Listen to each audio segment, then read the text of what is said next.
Was Jesus really a flesh and blood rabbi? Did he marry and have children? And was his wife somehow smuggled out of Jerusalem by boat to southern France? Well, it really is one of the great mysteries and conspiracies of our time. But is it really true?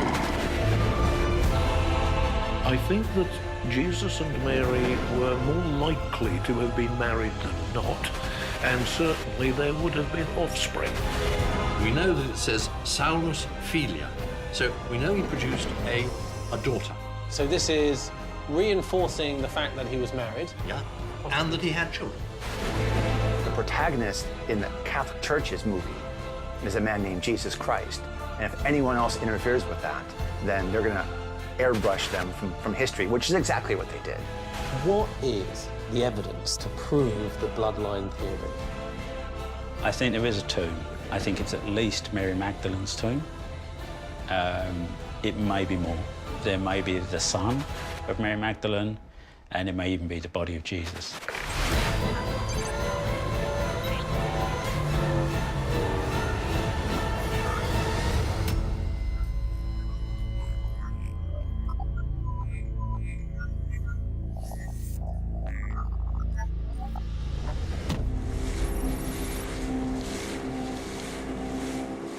Many scholars, authors and historians believe that Jesus could indeed have married Mary Magdalene.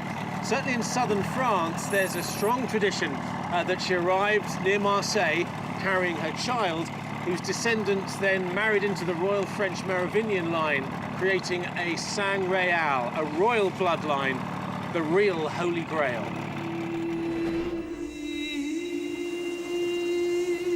Although the hard evidence for this is sketchy at best, some scholars believe that if Jesus was a rabbi, as the New Testament states, then it would have been very unusual for him not to have been married.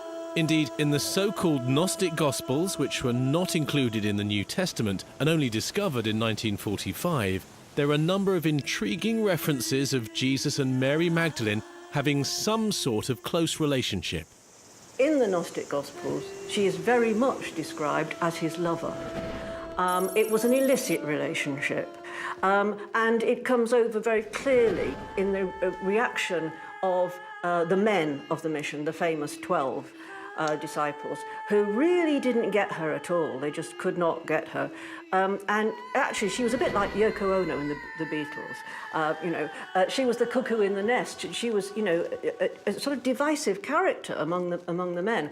And she was actually, if, reading between the lines, very much the power behind the throne where Jesus was concerned. And Jesus clearly adored her. What if Mary was the special one? What if Jesus Christ attached himself to her for purposes of his political gain and esteem? What if he was the +1 of Mary Magdalene?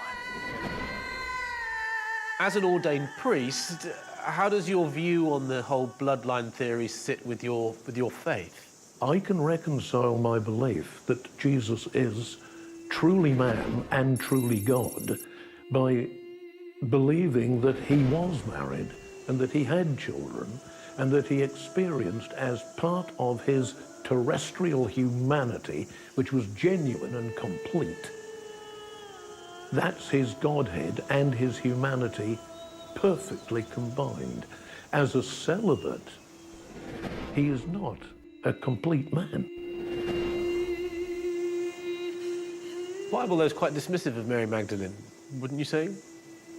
I think that we have some rather underhanded editing by the people who put the canonical books together, and that what is often referred to as the New Testament Apocrypha, and some of what came out of Qumran on the Dead Sea Scrolls is very informative and is well worth studying. It seemed to have been the purpose of those who put the canon of New Testament scripture together to have avoided references to Christ's marriage and family. There is this extraordinary little interchange again from the Gnostic Gospels, because you won't get any of this in the New Testament, but in the Gnostic Gospels you get this extraordinary thing where one of the men, probably Peter, goes to Jesus, because they're always complaining about her, and he says, "Lord, why do you love her more than you love all of us? Why are you always kissing her on the mouth?" And you think, come on boys, why do you think?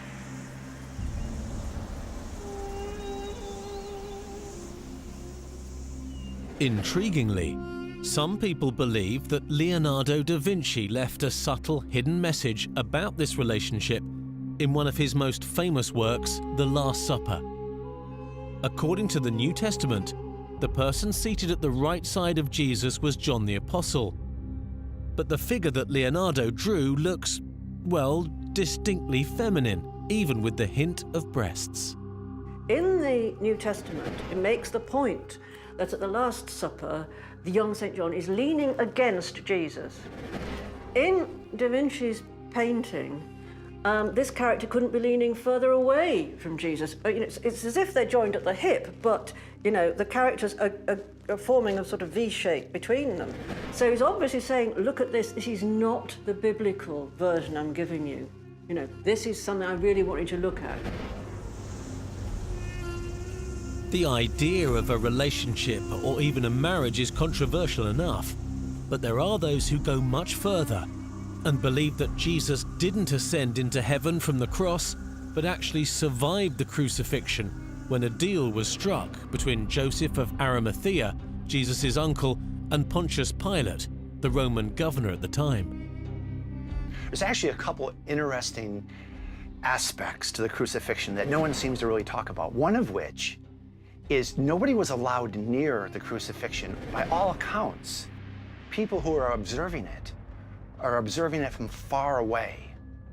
Second of all, the very location they're observing it, we're told, apparently, was in Christ's uncle's garden, Joseph of Arimathea's garden. And when he is taken down from the cross, nobody can really make out much of what's going on because they're so far away. He's taken down and put into Joseph's tomb. So nobody but the people who are immediately in front of him would have been able to ascertain, was he alive, was he dead, was there a sedative on the sponge, how was that orchestrated? They just would have seen it from a distance. And you know what this does? This solves a real political problem. And the political problem is that Christ had overstayed his welcome. He was a rebel that the Romans could literally do without. But because his uncle was so well connected with this government, this Roman government, that it would appear, and it's not that far-fetched, it would appear they struck a deal. Let us make it look as though we killed him. Then you get him out of town.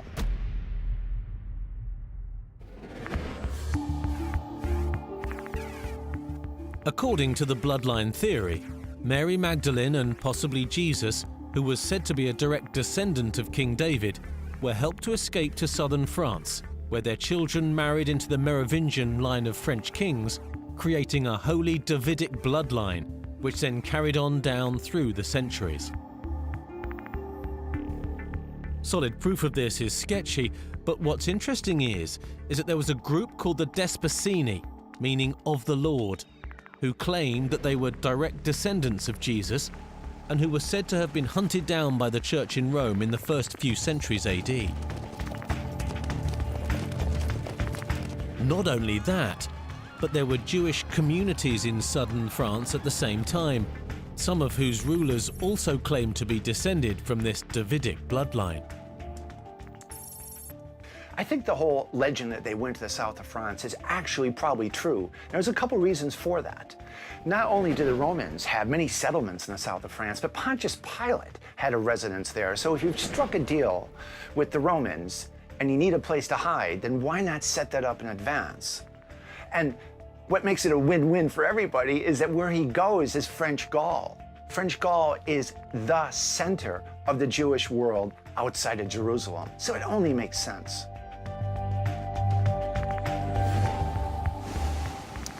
So, what is the truth about this bloodline? Was Jesus Christ really the Son of God who ascended into heaven from the cross? Or was he simply a rabbi, a healer, a revolutionary who married and had kids and was eventually killed by the Roman army for opposing their beliefs. On one hand, you have over 2,000 years of church dogma. On the other, quite possibly, the greatest cover-up of all time.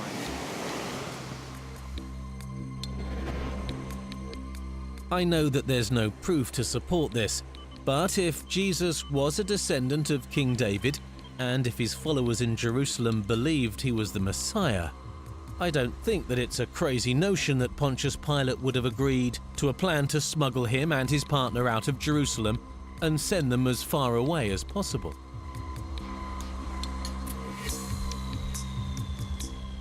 When you add the fact that there are long-held traditions of Mary Magdalene, perhaps with a child, coming ashore in a boat near Marseille, the notion that she and maybe Jesus fled to this area isn't quite as outlandish as it sounds.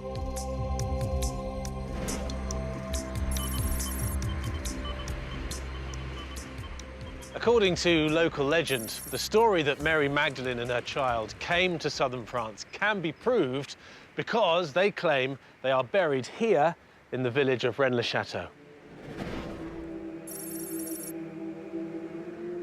According to the story, the village priest at the end of the 19th century, Berenger Saunier, stumbled across documents during the renovation of his church that led him to the location of something very important.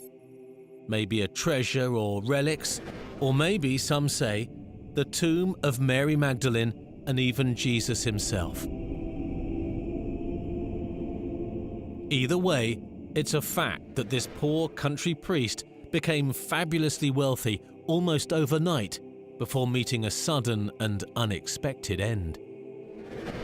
Way back in the 1890s, an impoverished village priest who was trying to live on a stipend that's equivalent of £6 UK a year or 50 pence a month.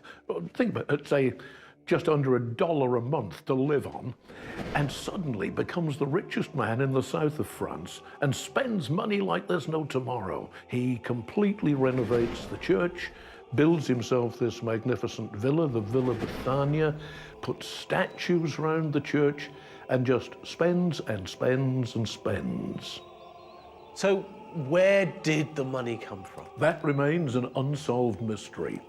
There is one school of thought that says he was blackmailing the Vatican because he had discovered what purported to be the tomb of Mary Magdalene with documentation suggesting that Jesus had not been resurrected, but had survived the crucifixion, had gone off to the south of France with Mary Magdalene, where they'd raised a family and given up on all the messianic ideas in Israel, and that having found this out, in other words, Saunier was able to say to the Vatican, by the way, I found that the whole of your church is founded on a mistake, and therefore, if you pay me, I'll shut up about it. So that he was allegedly a blackmailer.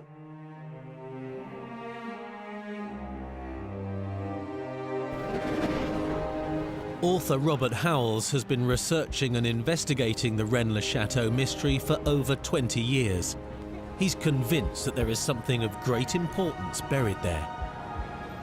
I think there is a tomb. I think it's at least Mary Magdalene's tomb.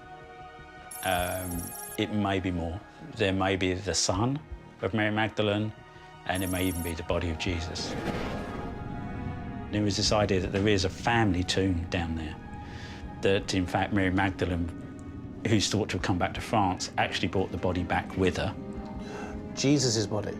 The idea that Jesus was buried there certainly comes up. It's never cleanly stated, and it cannot be proved unless it's found, and then how do you prove it's actually Jesus? But the idea that there is a family tomb of his children. There is, the priest painted the altar in his church, and in that painting is Mary Magdalene in a local cave. You can recognise the landscape as being local. Outside, Mary Magdalene next to a grave with two live shoots coming out of it. So there was this idea that Jesus is buried there and that he had two children, and that it's Mary tending to the tomb who would also be buried there. Lots of people have dug around Rennes-le-Château and have searched for it, but not found anything. No, it's not an easy place to search. Many tombs around Rennes are limestone caves, and there are myriads of them. She could have been buried anywhere in the Rennes area, and it does seem odd that so many churches in the south of France traditionally were dedicated to Mary Magdalene, as was Saunière's church at Rennes. So, could hard evidence of this bloodline, the tomb of Mary Magdalene and maybe even Jesus, really be here in the foothills of southern France? Well, would-be Indiana Joneses flock to this remote area of the Languedoc every year, believing they are. And Pat Jockel, a karate instructor from Germany, is one of them. He believes that the priest Saunière did leave hidden clues to an important secret in the decor of his church. Wow. So this is a church. It's a lot more colourful than I'd imagined. Yeah, that's right, yeah. It's a bit overdone, I would say. So I want to show you something.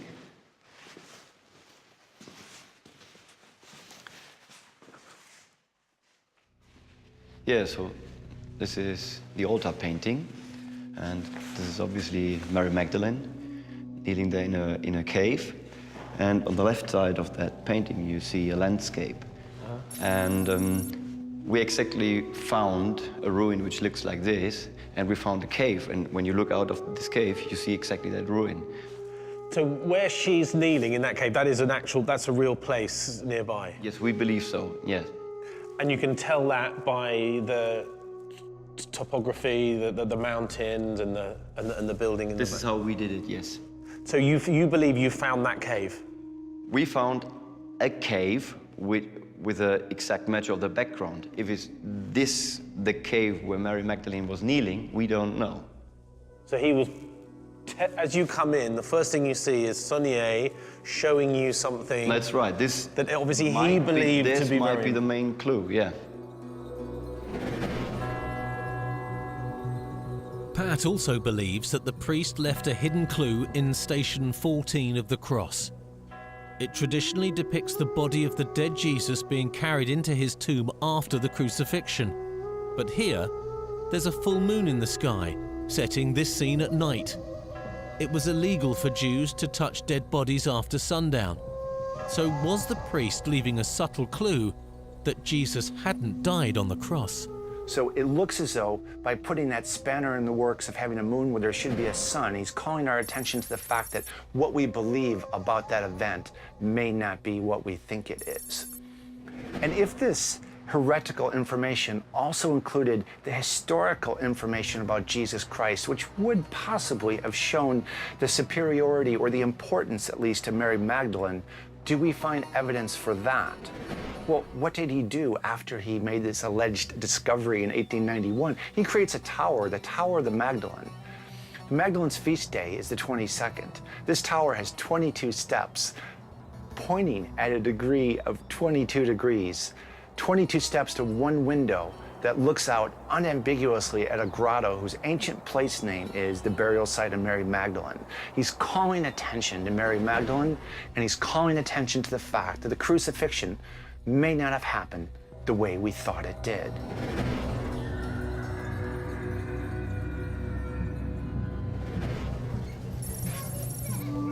Not everyone believes that the mystery is connected to the bloodline. Corhan Daraf runs the most popular Rennes-le-Château website, and while he thinks that there is a genuine mystery as to where the priest got his wealth, he thinks that the idea of a tomb of Mary Magdalene or Jesus in the area is total nonsense. You know, everybody likes a good mystery, and people just come flocking here because they think that there's still something to be found, and there might be something to be found. You know, the idea that you or me or someone could go dig a hole and find gold or something, that is enormously appealing to people. And I think in the end, that's what they're looking for. But what is it that keeps bringing people back? You know, year after year, these people don't have much money, and they keep coming back and they keep digging. I don't know. I think it must be in the atmosphere of the place. I mean, there's been so much going on here for the last couple of 100 years. There's been Templars, and there's been a crusade here, and there's been Cathars, and presumably Mary Magdalene and Jesus, and God knows what else. And people want to be part of that some way or another. And when they're here, they're sort of, you know, part of the picture. Right, sure, sure.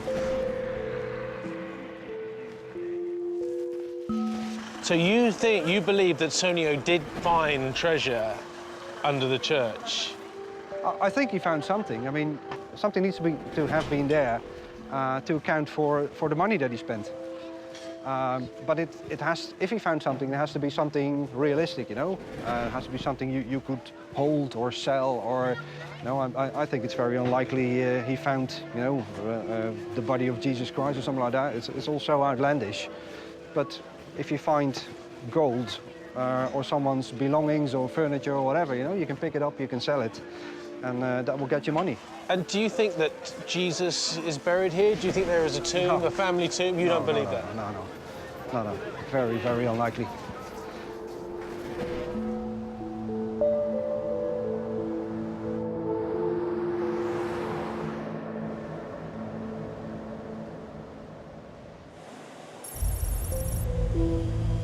Armed with the clues that he believes the priest Sonio discovered, Pat Jockle and his best friend Ronnie have spent nearly 15 years scouring the landscape looking for the tomb of Mary Magdalene and/or Jesus. He agreed to take me to one of the underground sites that he's discovered. A lot of people, Pat, say you're wasting your time, that there's nothing here. What do you say to them? Yeah, I know many people say, oh, it's just like in Scotland, like the Loch Ness Monster, but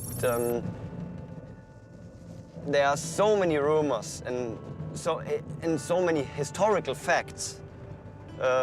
You can't dismiss that. So, and that's why we keep on searching, because the history of this particular spot here is very unique. The Templars have been here, and all the heretical stuff started here, and that's why we think this is the right spot.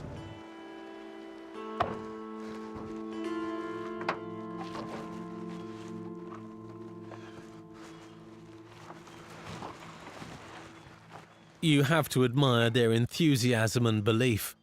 On a shoestring budget, Pat and Ronnie drive about 10 hours from Germany to Rennes-le-Château to spend all their spare time scouring the landscape and looking for clues to lead them to what they believe could be one of the greatest archaeological finds of modern history.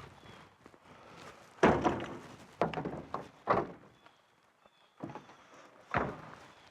let's go. So, Pat, tell me a little bit more about this site. Yeah, some people say it's related to the mystery of Rennes-le-Château. What is interesting is if you go to the church in Rennes-le-Château and do some geometrical things, it's just drawing some lines, and in the landscape you have some landmarks. And those landmarks point to that cave, and we don't know why. So, yeah, we don't know how much important this cave is, but fact is, you can calculate this cave while using some clues in the church.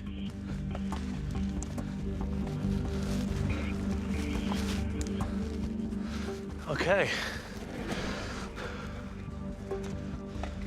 Yeah. So this is it? Here we are, yeah. Wow. Okay. Ah, how do we get in there? You just slide in and then you are in. Right. So. Okay. Do you want to lead? Yeah, okay. You all right with the light? Okay. What do you think is buried at Rennes-le-Château? In terms of artifacts, Prior Sign have always claimed that there is proof that Jesus was married. And one of those items might be carving in stone some sort of record of the wedding or some inscription. but it would need to be supported by other items, and there is this idea that there is a family tomb down there.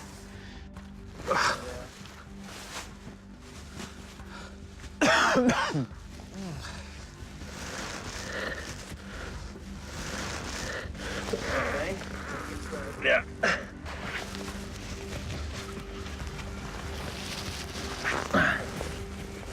Oh, wow. Yeah.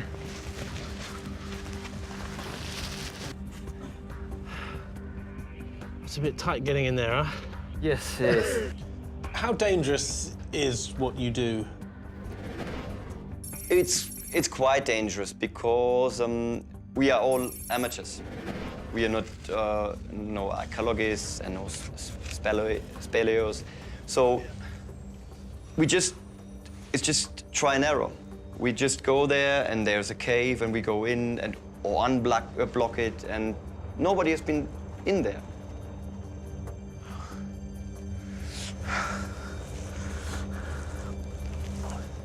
So these are the kind of caves where you think there might be something buried, huh? Yes, it could be. So it's one of the cave around Rennes Chateau, and that looks pretty amazing because it looks man-made. It's not, but it looks a bit man-made. If you see, it's all square shapes and so on. It looks amazing. So this will go in underneath the mountain, huh? Yeah. Fantastic. A shaft like this is very unusual for this area. It feels like a mine or something. Yes, but it's not a mine. It's a crack in the rock, but it's not. They never been mining here. Right. This kind of rock, which looks like. I have to admit that walking through this underground passage near Rennes-le-Château, you really do get caught up in the excitement of what could have been buried down here all those centuries ago. And when you look at the almost flat walls of the tunnel and the chamber after chamber that it connects to, it really does feel like someone has carved out an elaborate labyrinth in stone.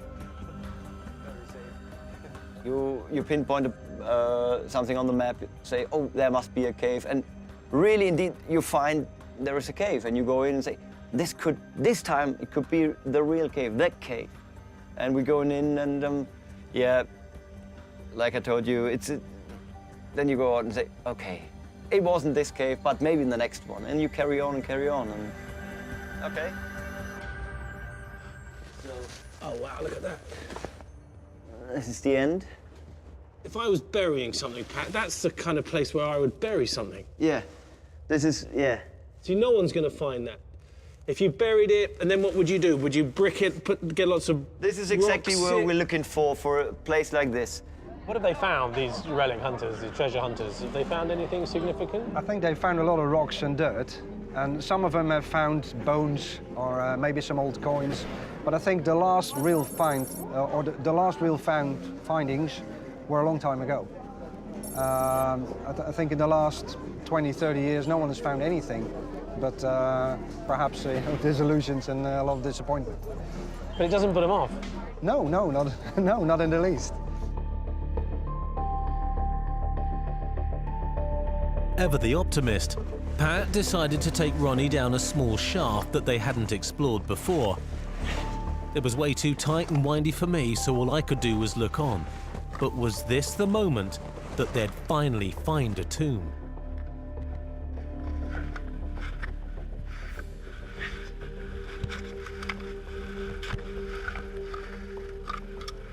You okay? Yeah. What can you see? It goes a bit further, but it's very tight inside here. Is it too small for me? Yeah. Okay. I think so. There's another passage there. Water. He absolutely loves it, you can tell, you know. His eyes light up when he sees a little gap to crawl through. But he's still as excited about it now as he was when he first started. No, there is definitely the end. But it's quite big. Quite big, did you say? It doesn't look very big from here. Quite long. I mean, How was it?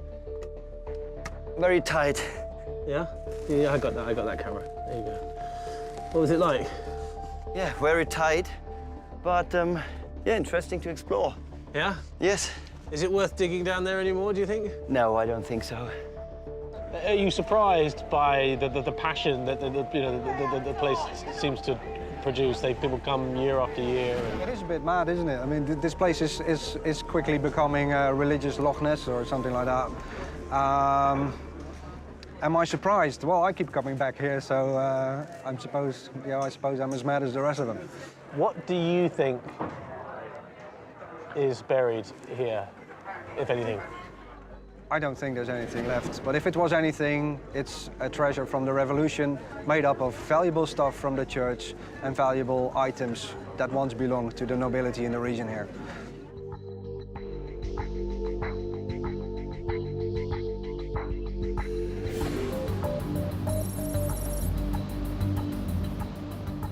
There's another twist to the bloodline story.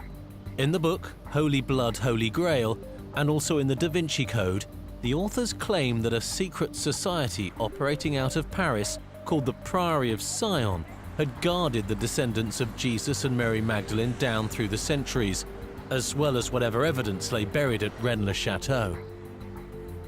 A man called Pierre Plantard, claiming to be its Grand Master, recorded an interview in Paris for the BBC back in 1979, stating that Rennes-le-Château was indeed at the very core of the secret that they had protected.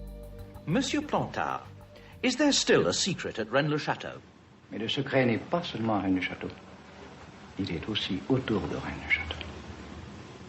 Will the treasure of Rennes-le-Château ever be found? Ici, vous me parlez d'un trésor matériel. Nous ne parlons pas de trésor matériel. Disons simplement qu'il existe un secret à Rennes-le-Château. Il est possible qu'il existe autre chose autour de Rennes-le-Château. It's fair to say that the Priory of Sion have a checkered reputation with historians and academics that lies somewhere between the Loch Ness Monster and the lost city of Atlantis. And yet there are many people in the world of Freemasons and esoteric groups who claim that they are very real indeed.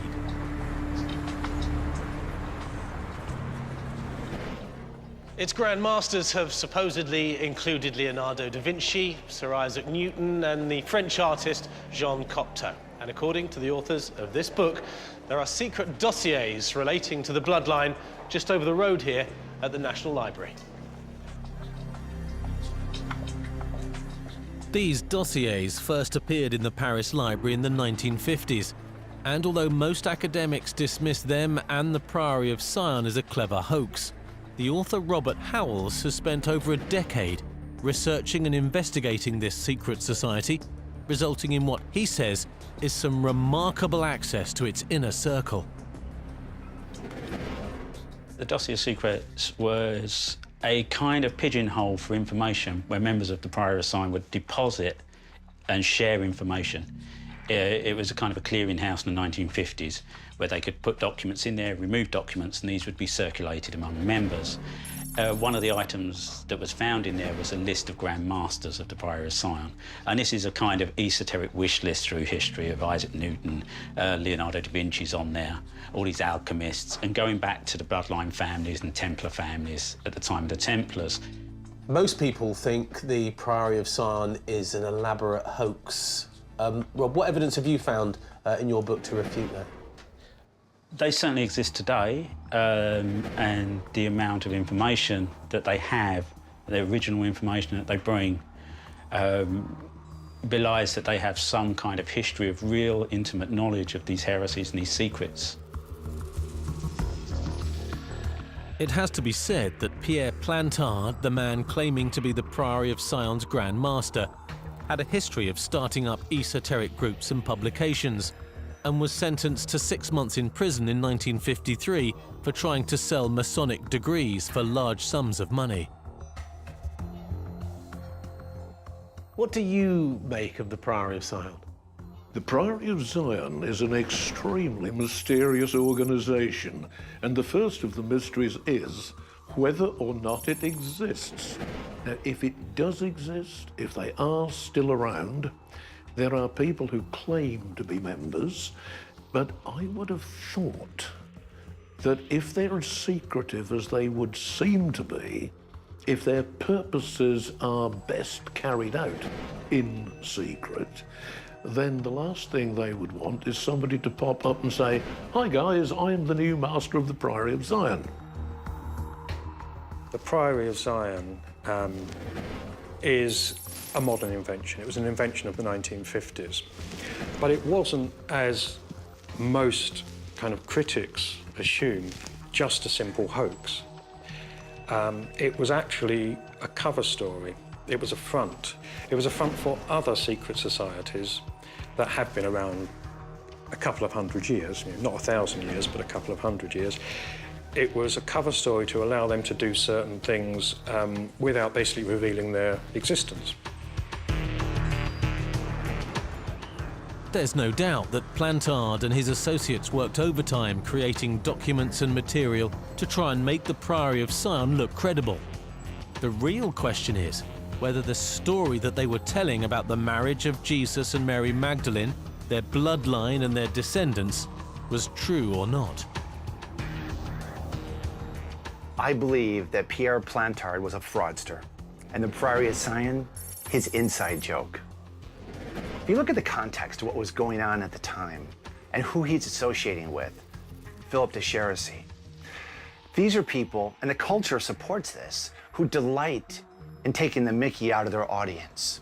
That's what they do, and that's what this is. And I don't think they ever expected it to go on so long and to be executed so well. I bet they started it as just a whimsy of an idea, but it's so well executed. This is a long-term con. This is not the work of amateurs. It's a con, yes, but it's done very professionally.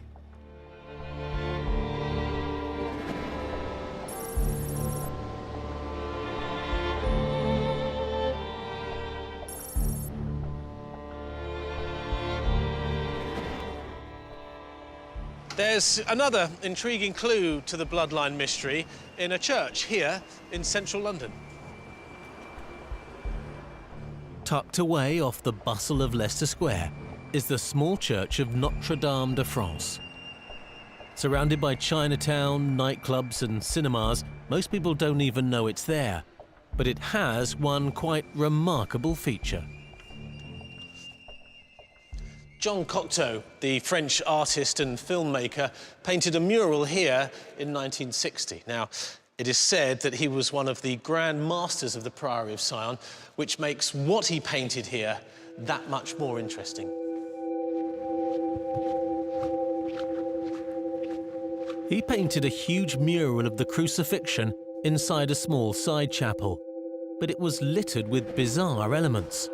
For a start, the person being crucified is not revealed as we only see their feet. Was this a crafty reference to the idea that Jesus hadn't died on the cross at all?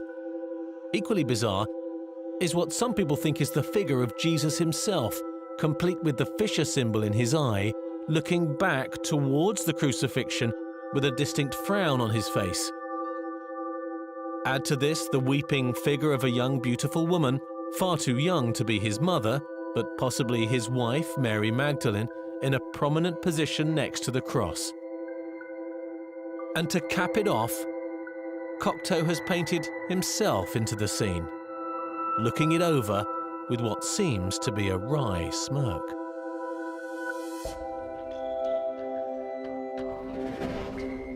One has to feel a little sorry for Cocteau, because he was the real deal.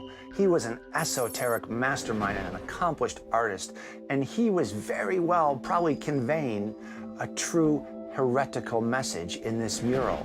But I say poor Cocteau because Cocteau is associated with the Priory of Zion. They said he was one of their grand masters, and of course he had nothing to do with them. So thus, this wonderful mural, which probably has really truthful insights into heretical information, gets sort of thrown and painted with the same brush as the Priory of Zion, which of course was all made up from the start.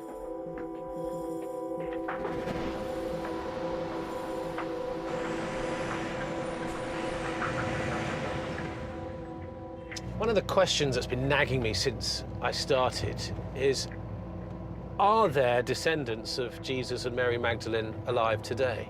Well, there are people who claim to be part of this bloodline, and I'm off to meet one of them now.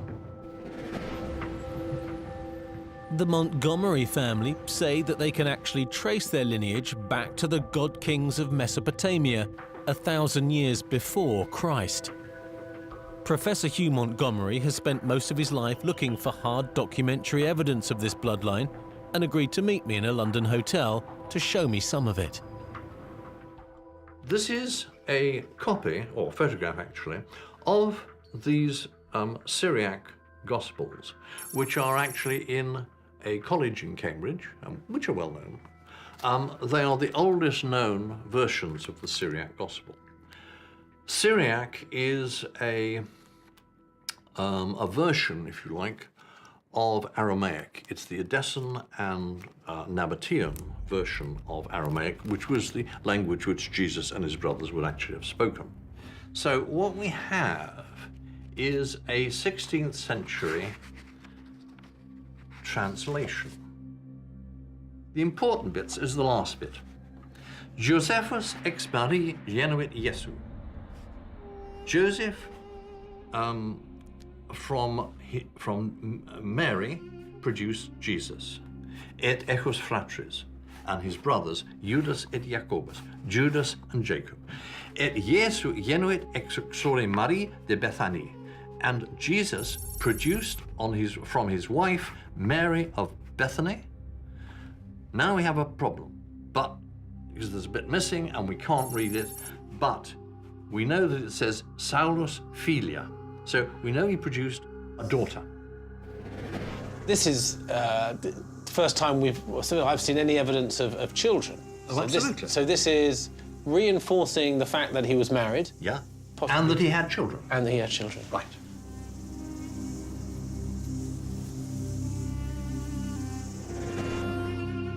Hugh also showed me a piece of papyrus that is believed to date from the 4th century AD. Scholars have called it the Gospel of Jesus' wife, because within the Coptic text are the words, Jesus said to them, my wife. The academic world is split over its authenticity, and the Vatican has declared it a fake.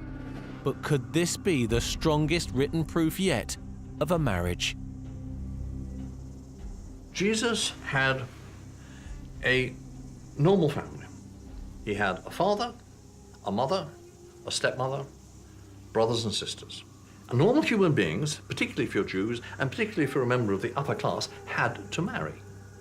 Now, Jesus actually says that he was, he taught in the temple. Under the Toranic law, you had to be married and have fathered a child to be able to talk in the temple. Otherwise, you couldn't do so. So an unmarried rabbi would have been unheard of? Absolutely unheard of, yeah. Well, I think the real victim of the cover-up of Jesus Christ and Mary Magdalene is not just the suppression of the sacred feminine, but it's the notion that one has to win out over the other. The sacred masculine is what's important. No, the sacred feminine is important. What we had with Jesus and Mary was an era, a moment in time when both coexisted. The sacred masculine and feminine need and belong to each other, one not more important than the other.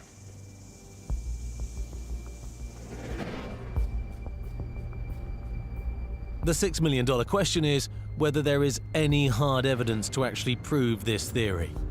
To some extent, all roads seem to lead back to the little village of Rennes-le-Château, and whatever it was that the priest Berenger Saunier discovered at the end of the 19th century. Unlock that mystery, and you might just find some real evidence about the bloodline. The theory I think that I like the most is that he discovered something of immense value, perhaps the tomb of Mary Magdalene, but whatever it was that Saunier found would have been of great religious value to the Vatican or the Holy Roman Emperor. Would he have wanted to keep it in the church, or would he have hidden it out in the mountains, you know? Yes, maybe he took it and to take care of it, or he left it there where he found it and tried to take care of it. That's an amazing. It's kind of an inspiring view, isn't it? That's it, yeah. I mean, you can imagine Saunier, you know, thinking, you know, I need to hide this somewhere. That's right, yeah. And that would have inspired him, right? Yeah. So if dozens of authors are to be believed, then Berenger Saunier, the priest of this sleepy village, did make a discovery so controversial that someone, possibly the Vatican, paid him handsomely to keep it a secret. Was it a family tomb of Mary Magdalene and Jesus Christ, evidence of the bloodline? Well, I've met many people who do believe that to be the case, but until they can provide concrete evidence to back up their claims, well, it's just as likely he never left the Holy Land at all. I'll see you next time.